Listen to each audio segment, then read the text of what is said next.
Hey everybody, this is Niall and Alex with the Drive Home Movie Reviews. And we just saw Over Your Dead Body. Over Your Dead Body. I saw commercials for this and I thought I would dislike this movie.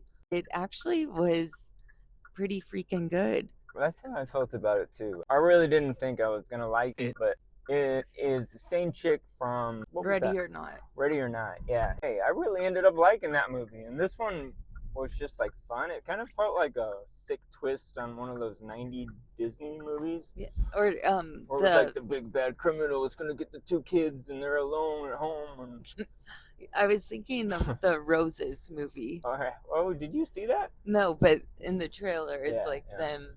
So this couple is, each of them are planning to kill each other. They're at that 7-year mark in their marriage, which I have always heard that that's a rough year. Yeah. They have financial problems, and I think that's the main trigger for this, and they've also grown apart.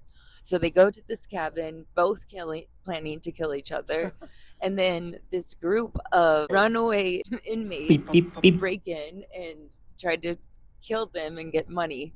And it just takes you for a wild ride. The audience was fucking nuts. Yeah, there was a group of guys over in the right side of our theater who just like thought, well, only for the first like 10 minutes, they thought the movie was just hilarious. Yeah, this guy would laugh so loud.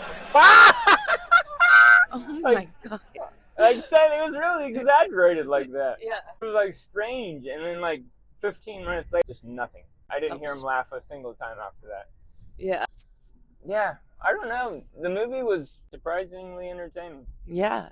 I was laughing a bunch. I guess what reminds me of that girl being in Ready or Not, just like how violent it was. My gosh. Like, and how gruesome it was. There was scenes I could not look at, like Saw level. Yeah. This was. Oh yeah, oh my god, couldn't do it. It was like perfectly timed humor a lot of the time, I thought. At least 20 times in the movie, there were a scene, and I know all characters did it because I started watching for it. They always come into like this scene where they get real close and they've got the advantage on the other person, and they're like, now's the time I'm going to say something witty, and you're going to know that I'm in charge. Yeah.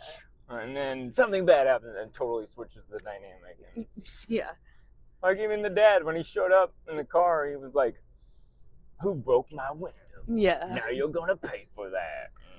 There was a lot of unexpected, like, characters. Sorry, go ahead. Unexpected characters, like the dad coming out of nowhere, the felons coming out of nowhere, the guy from high school. Yeah, he was such a weirdo. Like, hammer time. It's hammer time. The guy is supposed with a hammer, and he I kind of thought that character would come back later in the movie. No, he was dead. There was a lot of gore. Yeah, I mean, I was not expecting that. And it does kind of jump straight into the story. I mean, like, there was about 10 minutes of build up. Here's characters, here's where we're at, here's what's happening, and then boom, you're like in the story, and they're trying to kill each other. And it's basically like the world's most toxic relationship meets escaped inmates who are also in a toxic relationship. That literally is the story, yeah. And it reminds me that they did a movie about it with Paul Dano. Ben Stiller directed it. They did a show about it, and this guy in real life broke out of prison. He convinced the lady officer to break him out. Rotten Tomatoes gave this like a 70. I would give it a 70. I think it was like nothing special, but it's like a fun, entertaining, dark comedy. I would give it like a 61. These are not my favorite types of movies, but I did like the continuous action and the humorous parts. The audience we went with definitely made it a fun experience. Yeah. I just felt a little bored a couple times. It's definitely going to be like a Sunday, Thanksgiving Day on TV watch type movie. I wouldn't rewatch it. I actually think this might be the type of movie I would rewatch if people are like watching it somewhere and be like, oh yeah, I enjoyed this. Just kind of mind numbing. You don't have to really think about it hard. kind of feel like Jason Segel kind of always plays the same character. I know, and they bought into it with this movie. They even were making fun of his sweaters, and he's just kind of always like that effeminate man Like guy. this big old teddy bear. His dad was just so badass. That was probably my favorite character. Was Yeah. the dad? I didn't like that. Fuck you, Kevin. Yeah, when he came out, I was not expecting that, and that was fucking hilarious. The acting was really good. Oh, I thought they both did a good job. I really like that actress. I like her too, Samara. I wonder if that's her real accent. Yeah, I don't know. It sounded like it was Australian. Australian. Is that your attempt I at that? can't be Australian. Why do you have a lisp? I can't say Australian. Hey, mate, put some shrimp on Bobby.